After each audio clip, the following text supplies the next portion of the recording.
চলো let's start the last class of this chapter. ঠিক আছে, এই ক্লাসে আমরা বুঝবো সেল ডিভিশন টপিক, যেটা লাস্ট ক্লাসে তো আমরা কিছু বোধহয় হিন্ট দিছিলাম। সেল ডিভিশন, যেটা রুডলফ ভার্শোয়ে কইছিল না একটা কথা, প্রি এক্সিস্টিং সেল থেকে আয়। তো এটার মধ্যে আমরা সেল ডিভিশনটা বুঝবো। সম্ভবত সেল ডিভিশন বুঝতে তোমরা মেটেরিয়ালে দেওয়া নেই, কারণ এটা সিলেবাসের বাইরে লাস্ট ইয়ার আসলো। তো স্টিল আমরা ডিসকাশন করছিলাম ক্লাসের মধ্যেও। এটার থেকে তোমরা কোয়েশ্চেন থাকতো না, যতদিন সিলেবাসে আছে নাই ততদিন এখানেও তোমরা টেস্ট দিতে লাগতো না এটা। But you need to understand it. Clear? See, cell division মানে হচ্ছে সেলের ডিভাইড হওয়া। ঠিক তো? আমরা সিম্পলি বুঝতে পারি সেলের ডিভাইড হওয়া মানে একটা সেল থেকে জাস্ট দুইটা সেল হইব, এটারই আমরা সেল ডিভিশন কই। ঠিক তো? তো এই সেল ডিভিশনটা দুই রকমের হয়। একটারে কই আমরা মাইটোসিস, এটা তোমরা দরকার পড়লে লিখি লাও, ঠিক আছে, কারণ এটার ম্যাটেরিয়ালে নাই। একটারে কই মাইটোসিস, একটা টাইপের কই মিওসিস। ঠিক আছে, একটা রকম মাইটোসিস, একটা রকম মিওসিস। এবার মাইটোসিসে কি হয়, মিওসিসে কি হয়, এটি সব আমরা জানবো। ক্লিয়ার? তা জানার আগে আমরা, আচ্ছা, একটা কথা মনে আছে নিকুইসলাম যে আমরা সেলের মধ্যে কয়টা ক্রোমোজোম থাকে? 46। তো মাইটোসিসের মধ্যে কিতা হয়, মাইটোসিসের মধ্যে যে একটা সেল থাকে না, যেটার মধ্যে 46টা ক্রোমোজোম থাকবো, তার থেকে যে দুইটা সেল হইব, এটির মধ্যেও 46টাই ক্রোমোজোম থাকবো। ঠিক আছে, 46টাই ক্রোমোজোম থাকবো বা না, দুটোটার মধ্যে 46 থাকবো। আর মিওসিসের মধ্যে কি হয়, এখানে যে 46টা ক্রোমোজোম থাকবো, 46টা যে ক্রোমোজোম থাকবো, যে সেলটি আইব এটির মধ্যে 23 ক্রোমোজোম যাইব, কে হাফ হাফ। তো যেহেতু এখানে মধ্যে ক্রোমোজোম নাম্বারটি সেপারেশন এরকম ভাবে হয়, ক্রোমোজোমসটি যে নাম্বার চেঞ্জ হয়ে যায়, এলিগে আমরা দুইটারে দুই টাইপ অফ সেল ডিভিশন ধরছি। প্লাস এটা খুব একটা স্পেশাল টাইপের সেল ডিভিশন, যেটা সমস্ত জায়গাতে হয় না। আমরা যখন ডিটেলসে যাবো তখন আমরা দেখবো এটা। চলো, এটা দেখার আগে সেল ডিভিশনে কি হয় কি না হয়, আমরা আরেকটা জিনিস যেটা বুঝতে লাগবো, এটা হইছে সেল সাইকেল। ওকে, কি কই আমরা এটা? Cell cycle. ক্লিয়ার? তো সেল সাইকেলের মধ্যে সেল সাইকেলটা হইছে ওই সাইক্লিক্যাল প্রসেস যেটার মধ্যে সেল চলতে থাকে। মানে হে জন্ম হইলো, জন্ম এসে তারপরে আবার ডিভাইড, তারপর আবার জন্ম, আবার ডিভাইড।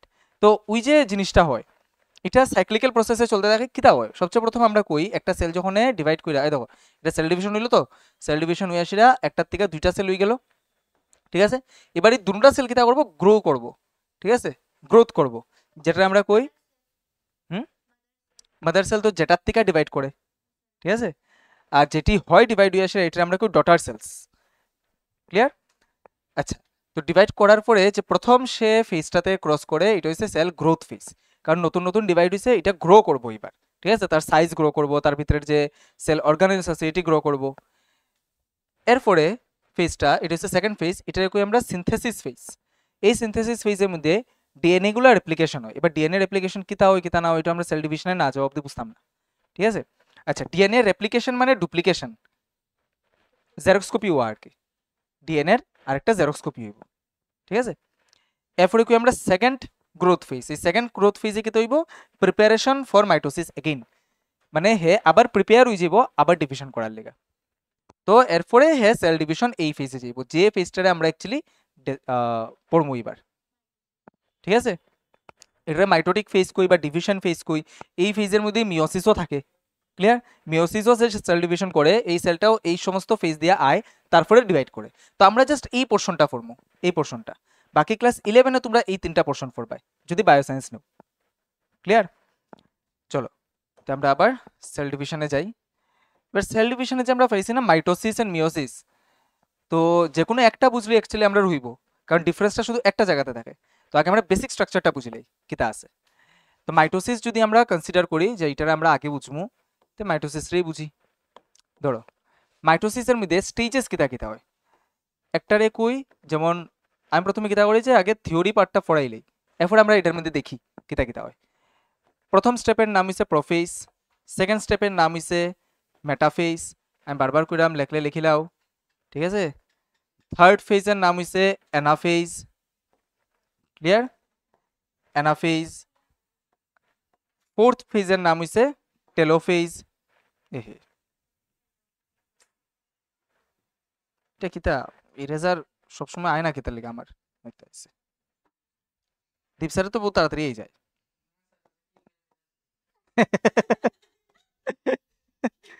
টেলোফেজ। আর এই সবটিরে আমরা একটাতে ধরি, যেটা আমরা কই কিতা কই ক্যারিওকাইনেসিস।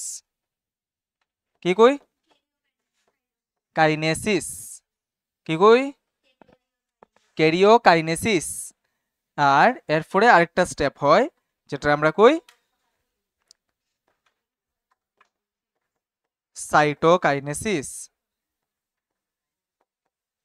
ঠিক আছে, এবার আমরা একটু নামের মিনিং এ যাই। আবার ক্যারিও কথার অর্থ আমরা জানি নিউক্লিয়াস, আর কাইনেসিস মানে হইছে ডিভিশন, দুইটা হই যাওয়া। তো ক্যারিওকাইনেসিস মানে নিউক্লিয়াসের দুইটা হই যাওয়া। ক্লিয়ার? তো আলটিমেটলি এই যে চারটা স্টেপ আছে না, এই চারটা স্টেপের পরে কি হয়, একটা সেলের ভিতরে দুইটা নিউক্লিয়াস থাকে। ঠিক আছে, একটা সেলের ভিতরে দুইটা নিউক্লিয়াস থাকে। আর সাইটোকাইনেসিসে গিয়া এই সাইটোপ্লাজমটা ডিভাইড হয়ে যায়, তার এরকম খাঁচ হয়, খাঁচ হয়ে আসে এটা পুরাটা এরকম হয়ে যায়, তারপরে এটা একটা সেল হয়ে যায় আর এটা আরেকটা সেল হয়ে যায়। ক্লিয়ার? তো সাইটোকাইনেসিসে গিয়ে দুইটা পুরা দুই জনের সাইটোপ্লাজমই আলাদা হয়ে যায়। এলিগেটর সাইটোকাইনেসিসই হইছে, সাইটো মানে সাইটোপ্লাজম রে ডিনোট করছে, আর কাইনেসিস মানে তো সেপারেট হওয়া। ক্লিয়ার? লেখ রা লেখো।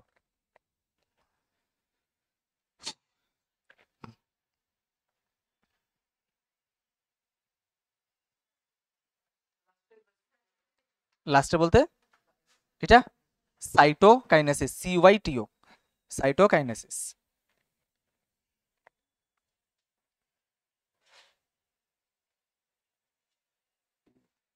নিচেরটা নাড়ি এতটুকু অব্দি, ক্যারিওকাইনেসিস হইছে এতটুকু অব্দি।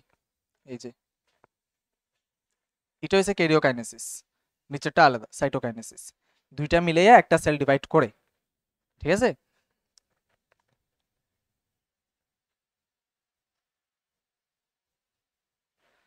সাইটোকাইনেসিস ক্যারিওকাইনেসিস গেল। চলো এরপর আগে বাড়ি। এবার এই নামটি যখন আমার জানা হয়ে গেছে তখন আমি দেখি যে এখানে ইভেন্টস কিতা কিতা হয়। ওকে, একটা সেল আছে, এই সেলের ভিতরে তার নিউক্লিয়াস আছে, নিউক্লিয়াসের ভিতরে নিউক্লিওলাস আছে, এখানে আমাদের সুতার মতো ছিত্রানি তার ক্রোমাটিন আছে। ঠিক তো, খুব সুন্দর এটা দেখা যায়। এখানে সাইটোপ্লাজম আছে। ঠিক আছে, আর সবসময় মনে রাখবা নিউক্লিয়াসের আশেপাশে এখানে কিতা থাকে না, সেন্ট্রিওলস অথবা সেন্ট্রোজোম। ঠিক আছে, সেন্ট্রোজোম মনে আছে নি? হ্যাঁ, এরকম শেপের পারপেন্ডিকুলার থাকে একটার সাথে একটা। হ্যাঁ, আর এটারে এরকম করলে আমরা সেন্ট্রোজোম কই, আর এই দুইটারে সেন্ট্রিওল কই। লাস্ট ক্লাসে আমরা এটা ডিসকাস করছি। হুম, আচ্ছা, তো সেন্ট্রিওল সেন্ট্রোজোম আমরা এখানে ডিসকাস করছিলাম। তো এখানে সেন্ট্রিওল থাকে। এবার হয় কিতা যে মাইক্রোস্কোপে এরকম দেখা যায় একটা সেল খুব সুন্দর আছে, আস্তে আস্তে কিতা হয় তার যে এই যে ইয়ে থাকে কিতা কয় নিউক্লিয়ার মেমব্রেন যেটা থাকে, এই নিউক্লিয়ার মেমব্রেন ডিসঅ্যাপিয়ার হওয়া স্টার্ট হয়। ঠিক আছে, এই নিউক্লিয়ার মেমব্রেন ডিসঅ্যাপিয়ার হয়ে যায়, মানে আস্তে আস্তে নিউক্লিয়ার মেমব্রেন দেখা যায় না। ক্লিয়ার? তো নিউক্লিয়ার মেমব্রেন যখন দেখা যায় না তখন মানে আমরা জাস্ট ডিনোট করি আর কি, এরকম দেখা যায় যে এখানে কোনো এক সময় নিউক্লিয়ার মেমব্রেন আসলো। ঠিক আছে, আর এটার ভিতরে ক্রোম্যাটিন যেটি আসলো না, ক্রোম্যাটিনটি আস্তে আস্তে কি হয় কনডেন্স হওয়া স্টার্ট হয়। কনডেন্স হইলে এরম এরম শেপের হয়ে যায় না? হ্যাঁ, এরম এরম শেপের হয়তো। তো অ্যাকচুয়ালি আমরা কিতা কইতে পারি যে নিউক্লিয়াসের ভিতরে কিন্তু এটা অন না, নিউক্লিয়াস কিন্তু অ্যাকচুয়ালি শেষ, নিউক্লিয়াস আর নাই। তখন তুমি নিউক্লিওলাসও পাইতাই না তো কইয়া। ঠিক তো, নিউক্লিওলাসও পাইতাই না। সো আমরা কেমনে বুঝবো যে একটা সেল তার ডিভিশন করা স্টার্ট করছে? যখনই তার নিউক্লিয়ার মেমব্রেন ডিসঅ্যাপিয়ার হয়ে যাব, দেখা যেত না, নিউক্লিওলাস দেখা যেত না, আর ক্রোম্যাটিন ফাইবার যেটি আসলো এটি আস্তে আস্তে একটা একটা করে কাউন্টেবল ক্রোমোজোম হওয়া স্টার্ট হইব, তখন আমরা এই সেলটারে কই যে হ্যাঁ প্রো ফেজে আছে। প্রো কথার অর্থ হইছে আগের। ঠিক আছে, হ্যাঁ আগের ফেজে আছে মানে প্রোফেজে আছে আর কি, এটা হইছে প্রোফেজ। এবার এরপর স্টেজের নাম কিটা আসলো? কপিতে দেখো, এরপর স্টেজের নাম কপিতে দেখো, তুমি লেখছো এখন মেটাফেজ। কিতা কই কিতা করে মেটাফেজ। এবার মেটাফেজে আমরা কেমনে বুঝবো? ঠিক আছে, মেটাফেজে কিতা হয় সেলটা যে থাকে সেলের মধ্যে যতটি ক্রোমোজোম থাকে এই ক্রোমোজোমটি তো আস্তে আস্তে এখান থেকে ছত্রাইব। এখান থেকে আস্তে আস্তে ছত্রানি স্টার্ট করব। ছত্রাইয়া ছত্রিয়া সবটি ডিসিপ্লিন ভাবে একদম সেন্টারে আইয়া লাইন ধরে লইব। ঠিক আছে, স্ট্রেট লাইন পুরা এরকম লাইন ধরবো। যে এরকম লাইন ধরে লইব আমরা এটা কোনো মেটাফেজ। এটা হইছে মানে কিতা কয় সিম্বল আর কি, কেমনে আমরা চিনতে পারবো এক একটা ফেজ রে, এক একটা ফেজের ক্যারেক্টারিস্টিক্স এটা। তো মেটাফেজে কিতা হয়, মেটাফেজে all the chromosomes make up a line at the centre, এটা সেন্টারে লাইন বানাইলাই পুরা। ঠিক আছে, আর এই ফেজে দেখা যায় ওই যে আগে কইছিলাম এখানে সেন্ট্রিওলস থাকে, হ্যাঁ সেন্ট্রিওলসটি আস্তে আস্তে সাইডে যায়। ঠিক আছে, এদিকে এদিকে আয় সেন্ট্রিওলসটি। এবার সেন্ট্রিওলসটি যখন সাইডে সাইডে আয় তখন এখানে মধ্যে সেন্ট্রিওলস আইলো, তো হ্যাঁ আস্তে আস্তে স্পাইডারম্যানের মতো জাল ছাড়া স্টার্ট করে। ঠিক আছে, সেন্ট্রিওলটি আস্তে আস্তে স্পাইডারম্যানের মতো জাল ছাড়া স্টার্ট করে। সেন্ট্রিওলস বুঝাইতে আমি কইছিলাম এই যে জালটি মারে এটিও মানে মোটামুটি মাইক্রোস্কোপে দেখা যায়, বাট এটা সিগনিফিক্যান্ট হয় এর পরের ফেজে।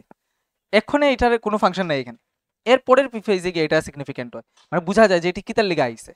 এবার এটি আইসা কানেক্ট করিও অ্যাকচুয়ালি একটা ক্রোমোজোমের যে এই যে সেন্টার যে আছে না ক্রোমোজোমের এই যে জায়গাটা, এই জায়গাতে আয়া টাচ হয়, এই জায়গাতে আয়া দুই সাইড থেকে এরকম টিউব আয়সা লাগে। এটা আমরা কই মাইক্রো টিউবেলস। এই যে টিউবটি বাইর হয় এটা কিতা কই মাইক্রো টিউবেলস। ঠিক আছে, এটা কই মাইক্রো টিউবেলস। এই মাইক্রো টিউবেলসটা আয়া কিতা করে এই দুইটা জায়গাতে আয়সা, মানে এই জায়গাতে দুই সাইড থেকে আয়া লাগে। হ্যাঁ হ্যাঁ, তো এরপরে মেটাফেজ শেষ, এরপরে আমার ফেজ হইছে অ্যানাফেজ। অ্যানাফেজ কেমনে বুঝবো আমরা, যখন ক্রোমোজোমসটি এরকম টান খায়া খাইয়া দুই সাইডে সেপারেট হয়ে আসে যাইব গিয়া। ঠিক আছে, তো দুই সাইডে যার গিয়া নানি এবার এরকম ভিভি শেপ কে লেগে আঁকছি, কারণ লিকুইডের মধ্যে তুমি যদি একটা সুতা রেখা মিডল দিকে আমরা টান দেও, তা তো আমি দেখাইছি, কিন্তু এখানে ভিভি শেপ যে আঁকছি এটা কি লেগে আঁকছি,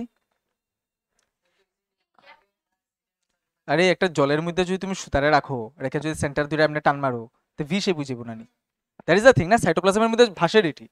তো যখন তারা সেন্টারে ধরে সামনে টান দেওয়া হয় তখন অপোজিট সাইডে ভি হয়ে যায়। ক্লিয়ার, এই ফেজটা যখন মানে যখন আমরা এরকম পজিশনে দেখি তখন আমরা এটা কই অ্যানাফেজ। Clear, anaphase. আর এই যে মুভমেন্টটা হর এই মুভমেন্টটা আমরা কই অ্যানাফেজ মুভমেন্ট। কি কই অ্যানাফেজ মুভমেন্ট। এবার একটা ইন্টারেস্টিং ব্যাপার, যেহেতু আমরা মাইটোসিস পড়তে আসি এখানের মধ্যে আমরা দেখবো যে ক্রোমোজোমটা কিতা আসলো, অ্যাকচুয়ালি ক্রোমোজোমটা তো এরকম আসলো না, এই আসলো তো এই, এটা আলাদা হয়ে গেছে, মানে এটা আর এই স্ট্যান্ডটা আলাদা হয়ে গেছে এদিকে আর এদিকে এরকম ভি শেপের হয়ে সেটা যার, এটা তো দুই টুকরা হয়ে গেছে ক্রোমোজোমটা। আচ্ছা, তো দুই টুকরা যদি হয় তা ক্রোমোজোম কিতা হইলো, এটা তো একটা আসিল না, একটার থেকে যখন এই সাইডে যাব তখন একটা একটাই যার, এটা বুঝছো নি। এখানে তো 46টা লাইনে আসিল না, ধরো এখানে বলে আমি লাইনে রাখছিলাম 1 2 3 4 চারটা বেলা, চারটা লাইনে রাখছিলাম, তো এদিকেও তো আমার চারটা যার এদিকেও তো চারটা যার। ক্লিয়ার, দুই সাইডে চারটা যার। আচ্ছা ঠিক আছে, গেল অ্যানাফিসে গেল এটা। নেক্সট আমরা দেখবো কিতা যে এই যে সেলটা আছে এই সেলের মধ্যে এদিকে তো ক্রোমোজোমটি সবচেয়ে গেছে গিয়া, এদিকেও ক্রোমোজোম গেছে গিয়া, এই জায়গাতে নিউক্লিয়ার মেমব্রেন নিয়ে যাব একটা, এই জায়গাতে নিউক্লিয়ার মেমব্রেন নিয়ে যাব, আর এই যে ক্রোমোজোমটি গেছিল এটি এটার ভিতরে ঢুকে যাব। ঠিক আছে, ঢুকিয়া ক্রোমাটিন হয়ে যাব আবার।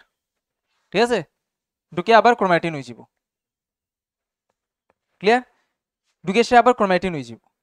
এইবার এই জায়গাতে দেখো এখানে কয়টা গেছে, 46টা আমার বডিতে আসলো, তো 46টা এখানে লাইন ধরছিল, 46টা দুই টুকরা হইয়া সেটা এদিকেও 46 গেছে গিয়া এদিকেও 46 গেছে গিয়া। হ্যাঁ, আস্তে আস্তে তো গেছে না, না 1 2 এরকম তো গেছে না, 1-এরই এক পার্ট এদিকে গেছে এক পার্ট ওইদিকে গেছে, তা তো সেম নাম্বার রইল। দ্যাট ইজ দ্য থিং যে আমরা মাইটোসিসে কই যে এরপরে যে দুইটা সেল আইব এটার মধ্যে 46টাই ক্রোমোজোম থাকবো, কারণ এই ফেজটার নাম হচ্ছে টেলোফেজ, এটার নাম হচ্ছে টেলোফেজ।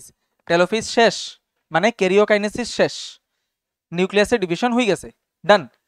এইবার এই সেলটা মিডল দিকে এরকম ক্লিভেজ ফরমেশন করবো, যেটা আমরা কই ভাঁজ ফরমেশন করে আর কি, এটা নাম আমরা কই ক্লিভেজ। এই ক্লিভেজটি আস্তে আস্তে বড় হইব, আরো আইব, আরো টাচ করব, টাচ করে সে পুরা দুইটা আলাদা সেল হয়ে যাব, যেটা আমরা কই সাইটোকাইনেসিস। তো এই যে দুইটা সেল হইছে এখান থেকে, যে এটা একটা সেল এটা আরেকটা সেল যে হইছে, দুইটা ডটার সেল, এই দুইটা ডটার সেলের মধ্যে কয়টা ক্রোমোসোম? 46। তো 46 মাদার সেলে আসলো, 46 ডটার সেলেও আছে, ঠিক তো? এবার এই জায়গাতে হইছে ডিফারেন্স, যে মিওসিসের মধ্যে কি হয়। মিওসিসের মধ্যে এই জায়গাতে, ইয়েস, মিওসিসে অ্যানাফেজ মুভমেন্ট যেটা হয়, এখানে পুরা ক্রোমোজোমটাই এই যায়, ঠিক আছে, পুরা ক্রোমোজোমটাই এই যায়। তো যদি পুরা ক্রোমোজোমের সেট জায়গা, পুরা যদি ক্রোমোজোমের সেট জায়গা, তো পুরা হাফ হয়ে যাব না নি? হ্যাঁ, এদিকে হাফ গেল ওইদিকে হাফ গেল, পুরা ক্রোমোজোমের সেটই যদি জায়গা, তো ওই হাফ হাফ যায় সাইটোকাইন। তারপরে যে টেলোফেজ হয়, টেলোফেজের মধ্যে এখানে নিউক্লিয়াস তৈরি হয়, যে নিউক্লিয়াসের মধ্যে 23টা ক্রোমোজোম থাকবে, ঠিক আছে। তো এরপরে সাইটোকাইনেসিস হয়ে যায়, দুইটা সেল পুরো আলাদা হয়ে যায়, এবার এক একটা সেলের মধ্যে কয়টা ক্রোমোজোম? 23, ঠিক আছে। আচ্ছা, তো বেসিক ডিফারেন্সটা বোঝা গেছে এই জায়গাতে। নাও ইউ সি মাইটোসিস রে, মাইটোসিসের মধ্যে যেহেতু ক্রোমোজোম নাম্বার সেম থাকে না নি, এটার লিগে আমরা এটারে কই ইকুয়েশনাল সেল ডিভিশন। ইকুয়েশনাল, হ্যাঁ, ইকুয়েশনাল সেল ডিভিশন, ঠিক আছে। কিতা কই আমরা? ইকুয়েশনাল সেল ডিভিশন, কারণ ইকুয়েশন মানে কিতা? ম্যাথসের বাম সাইড এবং ডান সাইড সেম থাকে। তো প্রসেসের আগে প্রসেসের পরে সবটা সেম আছে, 46টা আসলো 46টা আছে, ঠিক আছে। যে সেলটা আগে থাকে এটারে কিতা কই? মাদার সেল, ঠিক তো? মাদার সেল কই। আর যে সেল দুইটা হয় এটা আমরা ডটার সেলস কই। আচ্ছা, ফাদার সেল বা সন সেল কে লিগা কই না? বহুত আগে একবার সিবিএসসি তে এই প্রশ্নটা করছিল, যে কি লিগা এইটিরে মাদার সেল আর ডটার সেলই কয়, ফাদার সেল আর সন সেলস কে লিগা কয় না? আয়ুক স্টুডেন্ট, মাদার সেল আর ডটার সেল কি লিগা কই? বিকজ তারা জন্ম দেয় না নি, হ্যাঁ, মাদারই তো জন্ম দেয়, that is the reason. Clear? এটা লিগে আমরা এটা মাদার সেল আর ডটার সেল কই, বুঝা গেছে তো? আচ্ছা, তে মিওসিসের মধ্যে তো সেল নাম্বার কমে যায়, সরি ক্রোমোজোম নাম্বার কমে যায়, হ্যাঁ। তে মিওসিস আমরা কিতা কইমু? কোশ্চেন আইডিয়া কিছুটা ঠিক আছে, কিন্তু এটা কই না আমরা। মিওসিসের সেল নাম্বার যেহেতু, মানে ক্রোমোজোম নাম্বার যেহেতু কমে যায়, এর লিগে আমরা কই রিডাকশনাল সেল ডিভিশন, ঠিক আছে। রিডাকশনের যে দাম কমে, হ্যাঁ, reductional cell division. Clear? Meiosis রে কই আমরা রিডাকশনাল সেল ডিভিশন। এইবার মিওসিস তোমরা যখন ক্লাস 11-এ গিয়া পড়বাই, দেখবা যে মিওসিস দুইটা ধাপে হয়। একটা আমরা কই মিওসিস 1, আর একটা হচ্ছে মিওসিস 2। এবার জিনিসটা একদমই ইজি, কঠিন কিছু না। আমরা এখন যে ডিফারেন্সটা দেখছি না, যে ক্রোমোজোম নাম্বার পুরো এক সেটে যায় গিয়া, এটা হয় মিওসিস 1-এ। মিওসিস 2 কমপ্লিটলি মাইটোসিসের মতো হয়, ঠিক আছে।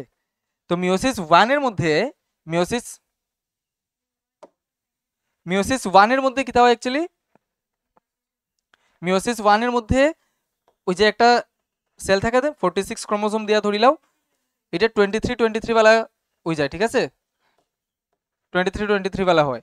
কিন্তু এখানে মধ্যে কিতা হয়, ওই যে একটা 23 আসলো, 23, এটা 23 বেলাই সেল আরো তৈরি করে, ঠিক আছে, 23 বেলাই সেল তৈরি করে মিওসিস 2-তে। তো আলটিমেটলি কিতা দেখা যায়, এই যে একটা মাদার সেল আসিল নানি, এটার থেকে আলটিমেটলি কয়টা সেল তৈরি হয়? 4টা। এই যে এখানে 2টা, আর এটাই আরো 2টা, এটাই আরো 2টা মিওসিস 2-তে। তো এটি কিন্তু বেসিক ডিফারেন্স মাইটোসিস আর মিওসিসের মধ্যে। একটা ডিফারেন্স কিতা, ক্রোমোজোম নাম্বার রিমেইন সেম মাইটোসিসে, আর মিওসিসে chromosome number reduced to half. আর মাইটোসিসে একটা সেল থেকে 2টা সেলই হয়, মিওসিসে এই একটা সেল থেকে 4টা সেল হয়, বুঝা গেছে? আর হইছে কই হয় ডিভিশনটি? মাইটোসিসটা মাইটোসিসটা হয় আমরা সমস্ত বডি সেলসে, ঠিক আছে, কিছু সেলস ছাড়া, যেমন কি আমরা নিউরনস, নার্ভ সেলস যেটি আছে, ঠিক আছে, নার্ভ সেল ছাড়া, তোমরা ক্লাস 9-এ পাইছিলে নার্ভ সেল, সরি, এর আগে এইটা সেলের চ্যাপ্টার আসল না? হ্যাঁ, মাসেল সেলসে, মাসেলসে হয়, নিউরনসে হয় না। আর না না, মাইটোসিসটা বডির সমস্ত সেলসে হয়, নিউরনস ছাড়া আর কি, নিউরনস ছাড়া, নিউরনসের মধ্যে হয় না। মিওসিসটা হয় একমাত্র রিপ্রোডাক্টিভ সেলস অথবা সেক্স সেলসের মধ্যে,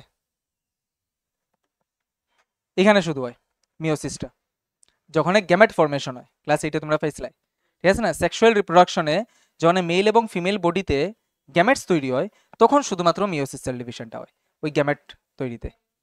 না না, এমব্রায়ো না, গ্যামেট তৈরিতে। গ্যামেট কোনটারে কই? গ্যামেট কোনটারে কই? মেল গ্যামেট নাম কিতা? না না, মেল গ্যামেটের নাম হইছে স্পার্ম, যদি হিউম্যান বিংস বা এরকম ম্যামেলসের দিকে যাই, অ্যানিমেলসের দিকে যাই। আর ফিমেল গ্যামেটের নাম এক্সেল অথবা ওভাম কই, ঠিক আছে না নি? এক্সেল অথবা ওভাম, এটাই তো। এই যে স্পার্মটা তৈরি হয়, এটা যে খুব ইন্টারেস্টিং, এই স্পার্ম আর এক মিল্লাসিরা কিতা তৈরি হয়? জাইগোট। হ্যাঁ, আমরা তো সবই জাইগোট থেকে আইছি নানি। হ্যাঁ, এটা তো সিঙ্গেল সেল। তো যদি এই স্পার্মটা তো একটা মেলের বডিতে তৈরি হয়েছে, তো সেই মেলের বডিতে নর্মালি সেলের মধ্যে 46টা ক্রোমোজোম আসলো। যদি স্পার্মের মধ্যে 46টা ক্রোমোজোম আই যেত, যদি এগের মধ্যে 46টা ক্রোমোজোম আই যেত, তো আজকে আমরা বডির মধ্যে কয়টা ক্রোমোজোম থাকলো না? 92। বাট এটা তো না, আমরা বডিতেও 46 আছে, ঠিক আছে? ঠিক আছে, this is the equation of nature. হ্যাঁ হ্যাঁ, 23 জোড়া কয়, হ্যাঁ 23 জোড়া কয়। তো এই জায়গাতে হইছে, হুম, এই জায়গাতে হইছে নেচারের ক্রিয়েটিভিটি, যে নেচারে খুব সুন্দর, যখন গ্যামেটোজেনেসিস হয়, আমরা বডিতে গ্যামেটস তৈরি হয়, তখন আর মাইটোসিস সেল ডিভিশন হয়, তখন মিওসিস সেল ডিভিশন হয়। তখন অটোমেটিক্যালি এখানে 46টা এখানে হাফ আই যাব, এটার মধ্যে হাফ আই যাব, আর জাইগোট যেটা তৈরি হইব এটার মধ্যে আলটিমেটলি আবার 46 আই যাব, ঠিক আছে? তো তো এটা শুধুমাত্র গ্যামেটোজেনেসিসের মধ্যে সেল ডিভিশনটা হয় মিওসিস, আর মাইটোসিস হয় যে কোনো বডির সোম্যাটিক সেলস। আচ্ছা, সোম্যাটিক সেল মানে তোমরা এরকম শব্দ পাইবা বায়োলজিতে, সোমা কথার অর্থ হইছে বডি, ওকে? তো সোম্যাটিক যত শব্দ পাইবা এটা মানে বডিলি বুঝার আর কি, বডির সেলস এরকম। তো সোম্যাটিক সেল মানে বডির সেল, সোমা কথার অর্থ হইছে বডি। ডান ডান। এবার এটাকে দেখতে আসলাম, হ্যাঁ, স্টেপস অফ মিওসিস। মিওসিসের স্টেপস কিতা কিতা? যেমন আমরা মাইটোসিসের স্টেপস পাইছি না, প্রোফেজ, মেটাফেজ, অ্যানাফেজ, টেলোফেজ। মিওসিসের স্টেপস কিতা? এবার মিওসিস তো দুইটা, 1 2, ঠিক না? মিওসিস তো দুইটা, তো মিওসিস 1 এর স্টেপস কিতা কিতা আর মিওসিস 2 এর স্টেপস কিতা কিতা? বহুত হেক্টিক লাগে তো। এবার তোমরা ইজি করে দিই, একদম ইজি। মিওসিসের 1 এর স্টেপের নাম হইছে প্রোফেজ 1, মেটাফেজ 1, অ্যানাফেজ 1, টেলোফেজ 1। 2 নাম হইছে প্রোফেজ 2, মেটাফেজ 2, টেলোফেজ, টেলোফেজ 2। বহুত ইজি। এই জায়গাতে বায়োলজিস্টরা এটার বহুত ইজি রাখছে, আর কোনো এক্সট্রা নাম দিছে না। ডিফারেন্স তো ওই যে মেটাফিস আর এনাফিস, এখানে এখানে তো সারা ডিফারেন্স। বাকি এটা তো পুরো মাইটোসিসের মতো সেম। এটার মধ্যে কি তার এত, যখন একটা সেল মিওসিস 2 তে যায়, তখন তো তার মধ্যে অলরেডি ক্রোমোজোম নাম্বার কমে গেছে, তো 23 টা তো আর হাফ করতো না, 23 থেকে 23 রাখে। তো যদি আমরা জানি যে আগের ক্রোমোজোম আর পরের ক্রোমোজোম নাম্বার সেম থাকে, তো মাইটোসিস রানি। তো এই লিগা বহুত সময় অ্যাসারশন রিজনিংও আয় যে মিওসিস 2 ইজ অ্যাকচুয়ালি মাইটোসিস, যেটা অ্যাকচুয়ালি কারেক্ট, মিওসিস 2 মাইটোসিস হই, ঠিক আছে? আচ্ছা, ডিফারেন্সটা হচ্ছে এই জায়গাতে, যখন মেটাফিজে সবটি এক লাইনে আয় আর এনাফিজে টান মেরা লইয়া যায় গিয়া, তখন এখানে দুই টুকরা হয় না, পুরা সেট আলাদা আলাদা যায় গিয়া, আর মাইটোসিসে এখানে দুই টুকরা হয়ে যায়, ঠিক আছে? এইবার এটার সাথে রিলেট করো, এখানে যে দুই টুকরা হয়, এটার লিগেই আমরা এখানে ডিএনএ এর রেপ্লিকেশনের আরেকটা ফেজ পাইছিলাম, যে ওই যে একটা ক্রোমোজোম যে দুই টুকরা হইয়া আই গেছে না নি, এটা তো একটা টুকরা গেছে, হ্যাঁ, তার একটা টুকরা হইতে লাগবো না নি পরবর্তী সেল ডিভিশনের লিগা। ওই এরপরে যখন এখানে দুইটা ডটার সেল গেল, তো এই দুইটা ডটার সেলের ভিতরে এক যে সিঙ্গেল টুকরা ক্রোমোজোম আসলো, এটা এই জায়গাতে গিয়া সিরা এটা ডাবল হইব, ঠিক আছে? সবকিছু একদম লিঙ্কড, দ্যার ইজ নাথিং কিতা হইতাম superficial. Nature, nature is the creator. আর কি তা? হুম, শেষ। তো আজকে সেল ডিভিশন এখানে শেষ করলাম। ক্লিয়ার? কিরা দিব বেটা দুটা সেটা। চলো